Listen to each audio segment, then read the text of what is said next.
यहाँ यो यति राम्रो मटर यो बोर्ड यहाँ बोर्ड यो यस्तो राम्रो छ यहाँ काट्ने कसैलाई चाहिएको भने सम्पर्क गर्नु होला घर घर पुऱ्याइदिन्छ एक घन्टा ढुङ्गा घर घर पुऱ्याइदिन्छौँ है हामीले टेन्सन नगर्नु होला डेलिभरी चार्ज फ्री छ फ्री पुऱ्याइदिन्छौँ देख्नु वा यस्तो मजा त घरमा पनि आउनु हो केटाकेटी हो वा कति राम्रो यस्तो हुन्छ के जङ्गलमै मङ्गल भने त्यसै होला त जङ्गलमै मङ्गल यहाँ चाहिँ चिकन तन्दुरी बन्दैछ तर हामीले चाहिँ कलर हालेको छैन भाइ कलर हालेको छैन राम्रै भएको छ हेर अर्ग्यानिक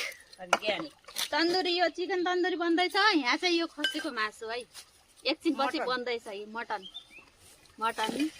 त्यसपछि यहाँ मसला चुकहरू देखाइदेऊ त यता फेरि हाम्रो सासु ऊ त भाइलाई नि देख आफूलाई पनि देख सबजना हामी चाहिँ आज एकदम रमाइलो गर्न आएको छौँ पिकनिक खान आएको छौँ देखाइदिन्छु यता हाम्रो सासु आमाले आलु खाँदै हुनुहुन्छ यता हाम्रो सासु आज चाहिँ अब यहाँ आउनु भएको छ यता भान्जा र ढुङ्गा एउटै देखिनु भयो अलि टाउको उठाउनु त यता चाहिँ छोरी यहाँ चाहिँ हाम्रो पुन्टु अनि खोला देखाउन ल्याएको छु यस्तो राम्रो पानी बगिराखेको छ अनि हाम्रो फ्रिज हेर्नु उता डिउ राखेको है फ्रिजमा फेरि देख्नुभयो तँलाई चाहिँ आउँदाखेरि कस्तो धौ भयो लास्टै बस सास फेर्दैछु अझै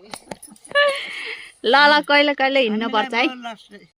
अनि इन्जोय पुरै नाचिराख्नु भा रमाइलो लाग्यो तपाईँलाई मेरो नातिले फोटो खिचाएर भिडियो गराएर धेरै धेरै राम्रो छ हजुर नमस्कार तँलाई के भन्नु छ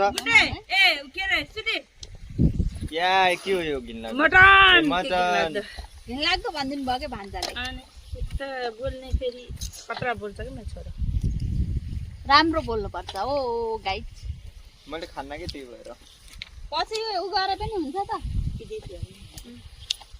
बोलेर स्लो मोसन अब ड्रोन शट लिन्छु म ड्रोन शट खानु अब यता भान्जा अगाडिबाट आफ्नो पनि बनाउनु न म ड्रोन शट बनाउन लाग्छु क्या ड्रोन शट यसलाई भन्छ हवाई खिचाइ